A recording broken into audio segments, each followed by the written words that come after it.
सचिवालय में आदर्श चंपावत विकसित चंपावत को लेकर आयोजित हुई बैठक। सीएम धामी ने क्षेत्र के विकास के लिए तैयार कार्य योजना का कार्य करने के दिए निर्देश। चंपावत के विकास के लिए लोगों की आशाओं के अनुरूप तैयार की गई है कार्य योजनाएं। सीएम धामी का निर्देश, कहा प्रयास करने की यह कम से कम 5 दिन का प्रयास करें पर्यटक। धार्मिक पर्यटन का बढ़ावा देने के लिए सीएम धामी ने अधिकारियों को दिए निर्देश। मां पूर्णागिरी धाम, मायावती आश्रम और शारदा घाट को विकसित करने को कहा। पेमा खांडू के अरुणाचल प्रदेश के मुख्यमंत्री पद की शपथ लेने पर सीएम धामी ने एक्स पर पोस्ट कर दी बधाई। कहा कि आपके नेतृत्व में विकास के पथ पर अग्रसर रहने का प्रयास। 15 जून को मनाया जाता है विश्व प्रसिद्ध कैंची धाम का स्थापना दिवस। बाबा के धाम पर अभी से शुरू हो गए हैं कार्यक्रम। बाबा की एक झलक पाने के लिए कैंची धाम आ रहे भक्तों की भारी भीड़। हर साल लाखों की संख्या में पहुंचते हैं श्रद्धालु। 3 लाख से ज्यादा तैयार हो रहे हैं मालपुए। खबरों का सारथी। नमस्कार, स्वागत है आपका के न्यूज में। मैं हूं आपके साथ विशाल पंडित। आप देख रहे हैं खबर उत्तराखंड। रुक करते हैं खबरों का। हल्द्वानी के बनभूलपुरा क्षेत्र में बिजली विभाग के कई टीमों ने एक साथ ताबड़तोड़ छापेमारी करी। इस दौरान 67 घरों में बिजली चोरी करते हुए पाया गया। विभाग में शुरुआती कार्रवाई करते हुए सभी के खिलाफ बिजली चोरी की एफआईआर दर्ज करने के निर्देश दिए गए हैं। बिजली विभाग के एसआई नवीन मिश्रा ने बताया कि बिजली विभाग के विजिलेंस सहित 3 टीमों ने बनभूलपुरा, गांधीनगर सहित कई इलाकों में ताबड़तोड़ छापेमारी कर इस दौरान कांटा डालकर बिजली चोरी करते हुए लोगों को पकड़ा गया है। हमारे हल्द्वानी शहर में बिजली चोरी की खिलाफ कार्रवाई करने के उद्देश्य से कल प्रातः लगभग 6 बजे से हमारे विभाग द्वारा विद्युत चोरी रोकने के लिए सघन अभियान चलाया गया था, जिसमें 3 टीमों के माध्यम से गांधीनगर, आज़ाद नगर, बनभूलपुरा के लाइन नंबर 8, 17, 18 इत्यादि क्षेत्रों में विद्युत चेकिंग की गई थी, जिसमें कटिया डालकर बिजली चोरी करने, मीटर को बाईपास करने या इनकमिंग केबल को काटकर बिजली चोरी करने की घटनाएं टीम को मौके पर मिली हैं। ये टोटल जो मामले हैं वो 67 मामले प्रकाश में आए टीम के, जिसके अगेंस्ट संबंधित थाने में एफआईआर दर्ज कराई गई है और उनमें अभी जुर्माना तामील करने की कार्रवाई आज प्रगति पर चल रही है। खबर सितारगंज से है, जहां चिलचिलाती तपती धूप से राहत पाने के लिए इंद्रदेव को प्रसन्न करते हुए समाज सेवियों द्वारा छीबर लगाकर मीठा शरबत पिलाया गया, जिसमें राहगीरों द्वारा मीठा शरबत पीकर भगवान को गर्मी से राहत देने की प्रार्थना की। आपको बताते चले कि नगर में खटीमा रोड बटेश्वर की चक्की के पास सामाजिक लोगों ने छबिल लगाकर भीषण गर्मी में बीच मार्ग से गुजरने वाले राहगीरों को मीठा शरबत पिलाया।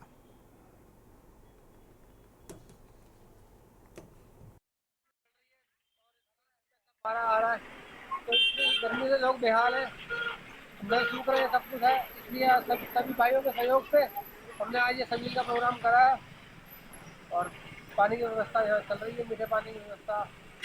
लगन में शरबत बांटा जा रहा है।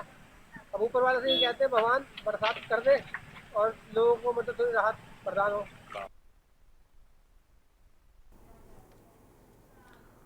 खबर उत्तरकाशी के नगर पालिका बटकोट में भीषण पेयजल किल्लत से परेशान नगरवासियों का आक्रोश सड़कों पर साफ दिखाई दे रहा है। अब अरब उत्तराखंड जल संस्थान कार्यालय में जाकर आंदोलनकारियों ने तालाबंदी कर नाराजगी जताई। सड़कों पर भारी संख्या में उमड़ी महिलाएं, बुजुर्ग, युवा ने सरकार से पंपिंग पेयजल योजना के लिए वित्तीय स्वीकृति करने की मांग की।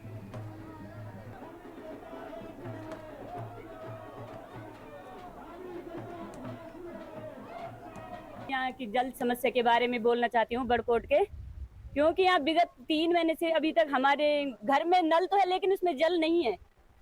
और मैं सरकार से यही गुंजाइश करती हूँ कि जो हमारी ये तिलाड़ी जल पंपिंग योजना है, इसको जल्दी से जल्दी स्वीकृति मिलनी चाहिए। दुर्भाग्य है कि गंगा यमुना हमारे यहाँ से निकलती है, हिमालय के तट में हम लोग रहते हैं, जो पूरे देश की प्यास बुझाती हैं। आज उसके तट पे बसा बरकोट, जो यमुनोत्री धाम का प्रथम पड़ाव है, जहाँ पे बरकोट का जनमानस ही नहीं बल्कि देश विदेश से आए हुए यात्री भी बेचारे पानी के बिन परेशान हैं। और कहना ये है कि बरकोट नगर जो है वर्षों से पानी के लिए तरस रहा है। ये हर साल ये समस्या पानी की आती है। बरसात आती तो लोग भी भूल जाते हैं कि पानी आ जाता है, लेकिन इस समस्या का समाधान अभी तक नहीं हुआ है। पानी की कमी होनी नहीं चाहिए थी है। अगर यहाँ के नेता अगर ये सही होते हैं, गांव के लोग कहते हैं कि मतलब आपके यहाँ तो तिलाड़ी है, पानी है पैसा लगाओ, पानी लाओ। क्यों मरती यहाँ की जनता पानी के बिना है? और परसों मैंने विधायक साहब से बात करी थी, उसी के गाड़ी पे मैं आई थी कि मेरे को तो साहब 2 साल हुए, मैं अभी क्या कर सकता हूँ। मैंने कहा क्यों आपके हाथ में कोई सत्ता नहीं है? चेताना चाहती हूँ, आगाह करना चाहती हूँ, हमारी मूलभूत सुविधा है। शर्म करो, शर्म के मारे डूब मरो तुम लोग। अगर तुम हमको पानी नहीं दे सकते हैं तो इनको कुर्सी पे बैठने का भी कोई अधिकार नहीं है। हमारे यात्रियों को यहाँ से डाइवर्ट करके कैंची धाम ले जा सकते हैं, लेकिन यहाँ पानी नहीं दे सकते हमको। खबर देहरादून से, जहां जल निगम जल संस्थान संयुक्त मोर्चा का तीसरे दिन भी अपनी 4 सूत्री मांगों को लेकर जल संस्थान उत्तराखंड कार्यालय परिसर में धरना जारी रहा, जिसको लेकर संयुक्त मोर्चा ने संयोजक रमेश बिंजोला ने कहा कि हमारा ये धरना लंबे समय से अपनी मांगों को लेकर चल रहा है। हमारी मांग है कि जल निगम व जल संस्थान को राजकीकरण घोषित किया जाए। उन्होंने कहा कि इस संबंध में हमने मुख्यमंत्री के समक्ष भी अपनी बात रखी, जिस पर सहमति दी गई है। साथ ही सचिव पेयजल ने भी इस पर सहमति दी थी, लेकिन कुछ कमियों के चलते इस राजकीकरण पूरा नहीं किया जा सका है।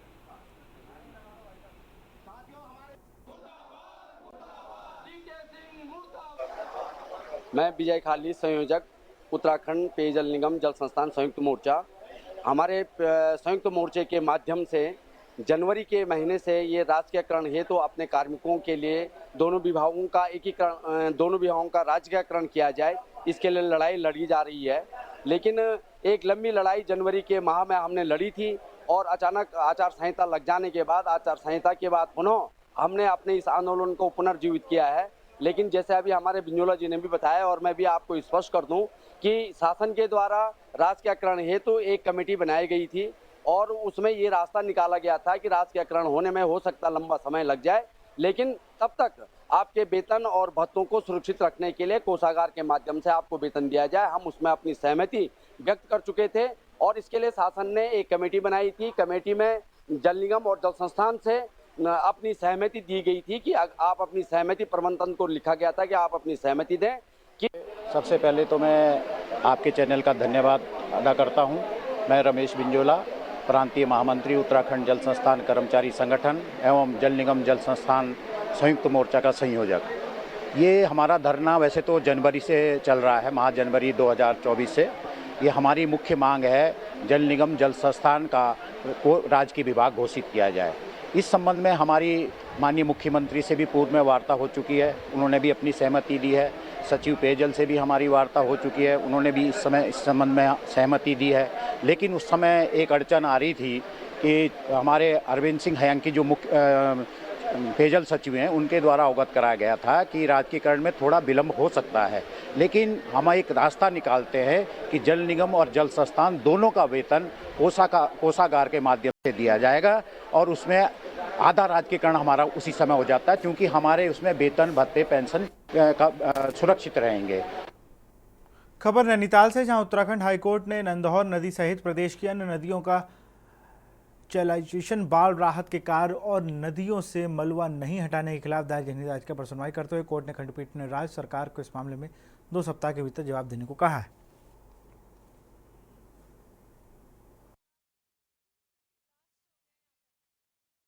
बाढ़ आपदा से बचाव की दशा में उत्तराखंड राज्य की आरक्षित वन क्षेत्र की नदियों में भारी मात्रा में सील्ड और मलबा जमा है, डिसिल्टिंग है, जिसको हटाने के लिए राज्य सरकार की घोर उपेक्षा के विरुद्ध हमने जनहित याचिका दायर की थी, जिसमें माननीय उच्च न्यायालय ने सुनवाई के क्रम में आदेश निर्गत किए हैं स्टेट गवर्नमेंट को, सीएससी को, कि 2 सप्ताह के अंदर आपके द्वारा अभी तक काउंटर एफिडेविट क्यों नहीं प्रस्तुत किया गया।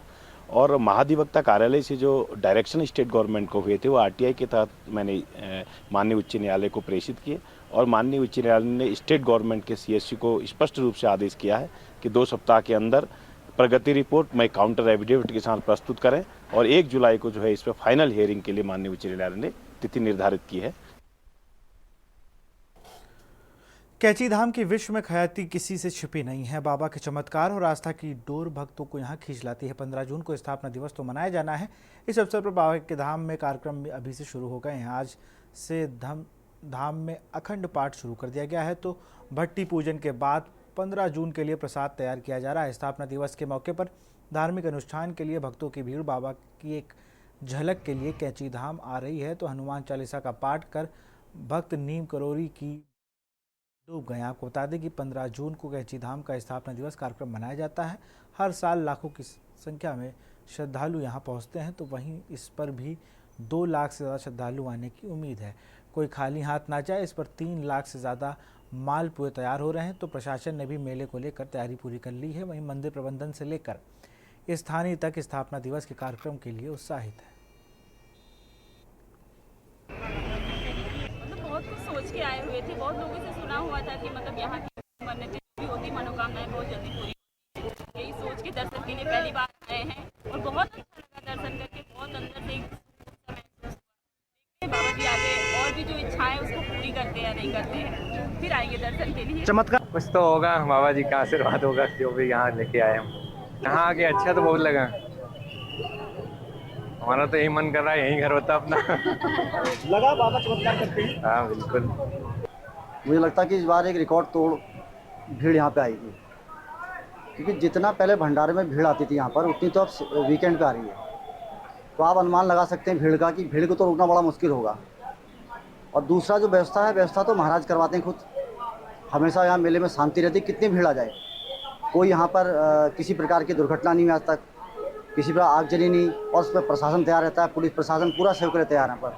नहीं, तैयारियां लगातार हो रही हैं। इस वर्ष हमारे लिए सभी जगह एक चुनौती बनी थी शुरू से, इस प्रकार से 4 धाम यात्रा के समय बनी, वो चुनौती वहाँ भी है। वहाँ के प्रशासन को हमने पहले से ही कहा है कि यात्रा सुचारू रूप से होनी चाहिए, क्योंकि कई लाखों की संख्या में लोग आते हैं। मैं पहले से ही स्थापना दिवस की सभी बाबा के भक्तों को सबको शुभकामनाएं देता हूं, बधाई देता हूं, और राज्य सरकार की तरफ से, प्रशासन की तरफ से सभी प्रबंध किए जाएंगे। सीएम पुष्कर सिंह धामी ने 4 धाम यात्रा को कोटद्वार से संचालित करने की संभावनाओं को तलाशने के निर्देश अधिकारियों को दिए हैं। सीएम आवास और मुख्यमंत्री अधिकारियों की बैठक में इसके निर्देश दिए गए हैं। इस दौरान मुख्यमंत्री ने यमुनोत्री धाम की धारण क्षमता बढ़ाने को कर्म योजना और तैयार करने और यात्रा प्राधिकरण को लेकर भी निर्देश दिए गए हैं। वहीं सीएम धामी ने कहा कि 4 धाम यात्रा अभी मुख्य रूप से हरिद्वार, ऋषिकेश से संचालित होती है। यहाँ पर बड़ी संख्या में यात्रियों के पहुँचने के चलते जाम की बड़ी समस्या रहती है। ऐसे में 4 धाम यात्रा का संचालन किसी तरह से कोटद्वार से किया जा सकता है, इसकी भी संभावनाएं तलाशी जाएं। देखिए हमारा इसके पीछे सरकार का स्पष्ट एक है, उनकी प्राथमिकता है कि 4 धाम यात्रा हमारी बहुत व्यवस्थित तरीके से चले और हमारे आने वाले सभी 4 धाम यात्रा का एक अच्छा संदेश लेकर जाएं, अच्छा अनुभव लेकर जाएं, सबकी यात्रा आसानी से हो, उनकी भी सुविधा हो। और जो 4 धाम यात्रा के कारण से हमारे पूरे इस क्षेत्र का एक पूरी आर्थिकी चलती है, व्यापार चलता है, साल भर का उनका काम चलता है, वो काम प्रभावित न हो, बल्कि वो आने वाले समयों में यात्रियों के साथ अच्छी एक ब्रांडिंग हो और उस ब्रांडिंग के साथ यात्रा का व्यापक प्रचार प्रसार भी हो, यात्रियों की संख्या भी बढ़े, उनको परेशानी न हो। उसके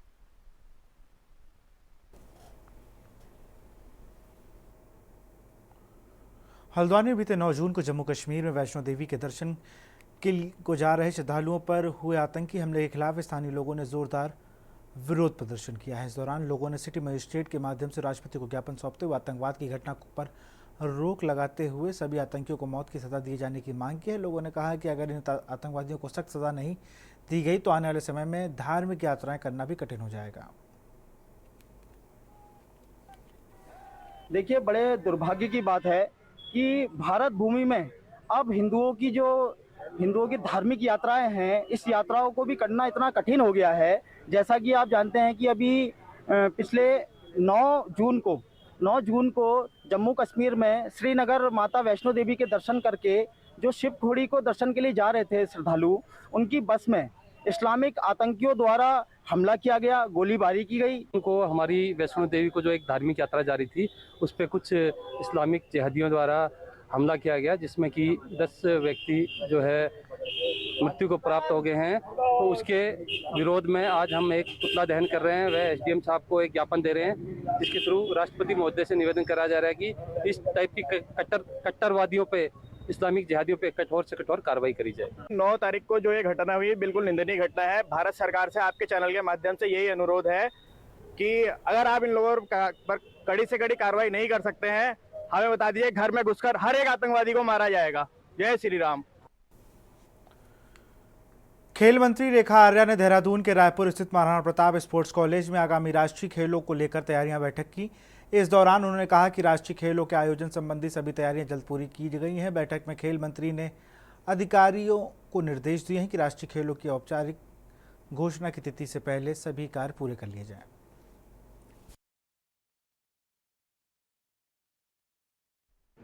और इस बैठक के माध्यम से नेशनल गेम के निमित्त हमारे जो इंफ्रास्ट्रक्चर खड़े हैं, नेशनल गेम के निमित्त अभी तक हमें जो इंफ्रास्ट्रक्चर खड़े हैं उनकी अद्यतन थी। आने वाले समय के हिसाब से हमें कौन सा महीना, कौन सी डेट हम लोगों को तय करनी है, उसकी भी समीक्षा, और किस प्रकार से भारतीय ओलंपिक संघ के साथ में संवाद करते हुए तिथि की घोषणा किए जाने की जो एक औपचारिक घोषणा होनी है वह किए जाने के संदर्भ में जो है विभाग के लोगों को निर्देशित किया है। इसके अतिरिक्त आउट ऑफ 10 जॉब, इसके अतिरिक्त 4% रिजर्वेशन को अब तक में रोस्टर में निकालना और अध्याचन के लिए भेजे जाने की क्या तैयारी है उसकी भी समीक्षा की गई। और इसके साथ ही आउट ऑफ 10 जॉब में चूँकि एक नया संशोधन हो रहा है और पुनः आउट ऑफ 10 जॉब के लिए हम लोग विज्ञप्ति निकालने वाले हैं कि जो बच्चे यदि छूट गए हैं, एक अंतिम चांस दे रहे हैं, जो बच्चे छूट गए हैं वे फिर इसमें आवेदन कर सकते हैं। तो उसके लिए भी जल्द से जल्द जो शासनादेश में संशोधन होना है उसको करते हुए जल्द से जल्द उसकी विज्ञप्ति जारी करें, यह भी आज स्पष्ट रूप से निर्देश दिया गया है। यहाँ रुकते एक छोटे से ब्रेक ले, जल्द हाजिर होंगे।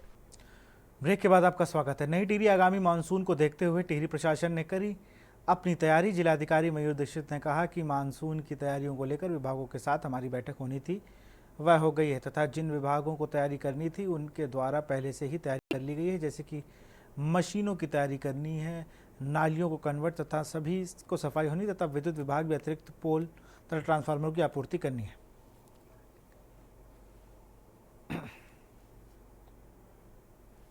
के लिए जो हमारी सभी डिपार्टमेंट्स के साथ मीटिंग्स होनी थी, तैयारी होनी थी, वो हमने कर ली है। और इसमें जो भी डिपार्टमेंट्स जिनको तैयारी पहले से करनी है, जैसे कि मशीनों की तैनाती करनी है या नालियों की कलवर्ट इन सब की सफाई होनी है, या बिजली विभाग को एक्स्ट्रा पोल या ट्रांसफार्मर्स की आपूर्ति करनी है, और पेयजल डिपार्टमेंट्स के द्वारा अधिक एक्स्ट्रा पाइप की उनको कलेक्शन करके रखना है। साथ ही जो दूरस्थ खाद्यान्न हमारे जहाँ पर बटता है वहाँ पर व्यवस्था करनी है। तो ये सारी तैयारियों की समीक्षा कर ली गई है और डिपार्टमेंट्स उसमें लगातार कार्य कर रहे हैं। इसके अतिरिक्त हमने अभी 98 ऐसे विलेजेस चयनित किए हैं जो पहले जहाँ आपदा आ रखी है या फिर जो संवेदनशील ऐसे विलेजेस हैं, उसके लिए हमने एक ऑफिसर नामित किया है जो वहाँ पर विजिट कर रहे हैं, रात्रि विश्राम कर रहे हैं और गाँव वालों के साथ वहाँ पे जो भी नागरिक अफेक्टेड फैमिलीज हैं उनके साथ मिलके उनके लिए एक सुरक्षित स्थान का भी चयन कर रहे हैं। साथ ही उनको अवेयर भी कर रहे हैं कि अगर वहाँ बादल फटने की या अतिवृष्टि की या गाड़ गदेरों में अधिक पानी आने की ऐसी कोई घटना होती है तो वो कहाँ आप सुरक्षित हो सकते हैं, और साथ ही अपने संपर्क नंबर, इंपॉर्टेंट फ़ोन नंबर आदि का भी वहाँ पर जानकारी दे रहे हैं। लक्सर के बुक्कनपुर में युवक युवती ने बीच प्रेम प्रसंग को लेकर दो पक्षों में विवाद हो गया। विवाद के चलते दोनों पक्षों के बीच फायरिंग और धारदार हथियार चल गए। इसमें प्रधान सहित 6 लोग घायल हो गए। पुलिस के पहुंचने पर मारपीट के आरोपी भाग निकले। पुलिस के मुताबिक बुक्कनपुर में एक युवक और युवती के बीच प्रेम प्रसंग चल रहा है। दोनों को मिलते कुछ ग्रामीणों ने देख लिया तो मामले ने तूल पकड़ लिया। हम लोग तो खेत में गए, सब लोग स्प्रे कर रहे थे खेत में, पता लगा कि झगड़ा हो गया गाँव। ये लड़का वहाँ खड़ा था इस सड़क पर, इसे अकेला देख कर उन्होंने इसको मार पिटाई करी, इसके ऊपर फायर करी और ये हालत इसकी सीरियस बहुत ज़्यादा है। यहाँ भी दोनों फास्ट एड पे देख मना करती कहने ले जाओ। अब देखते हैं क्या हो, भी प्रशासन उनकी फेवर कर रहा है। कौन लोग थे वो प्रधान पक्ष है गाँव के? जी, प्रधान पक्ष सुशील कुमार। प्रदेश में मानसून सीजन की शुरुआत होते ही बस अब सप्ताह भर का ही समय रह गया। ऐसे में मच्छर जनित रोगों की रोकथाम को लेकर नगर निगम शहर में उचित सफाई व्यवस्था, फॉगिंग व लार्वा निरोधक छिड़काव को लेकर एक कंट्रोल रूम की शुरुआत की है, जिसको लेकर नगर स्वास्थ्य अधिकारी ने बताया कि इस कंट्रोल रूम के माध्यम से शहर में लार्वा छिड़काव, फॉगिंग, जल भराव जैसी शिकायतों को नोट कर उनका निस्तारण किया जाएगा।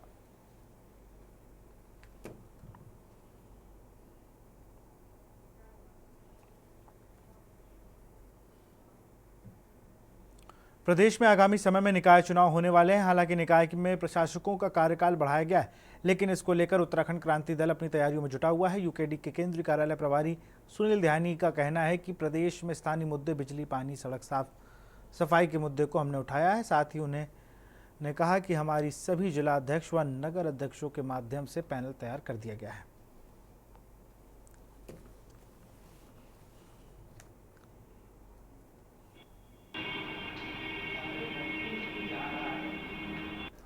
उत्तराखंड क्रांति दल निकाय चुनाव की तैयारी के लिए लगातार हम अपने जिलाध्यक्षों के माध्यम से, नगर अध्यक्षों के माध्यम से, जो हमारे जितने भी निकाय है वहाँ पे एक तरीके का हमारे वहाँ पे अपने पैनल तैयार हैं। प्रभारियों ने अपनी अपनी तैयारियाँ पूरी कर रखी हैं, नगर अध्यक्षों ने अपनी तैयारी पूरी कर रखी है और पैनल तैयार हैं। क्योंकि पहले संभावना ये थी कि जून में निकाय के चुनाव होने, तो जून की तैयारी को लेके हम अपनी तैयारियों में थे ही, लेकिन 3 महीने आगे बढ़ाने से सरकार ने 3 महीने आगे बढ़ाया प्रशासकों का कार्यकाल, तो हम पूरी तैयारी के साथ में हैं।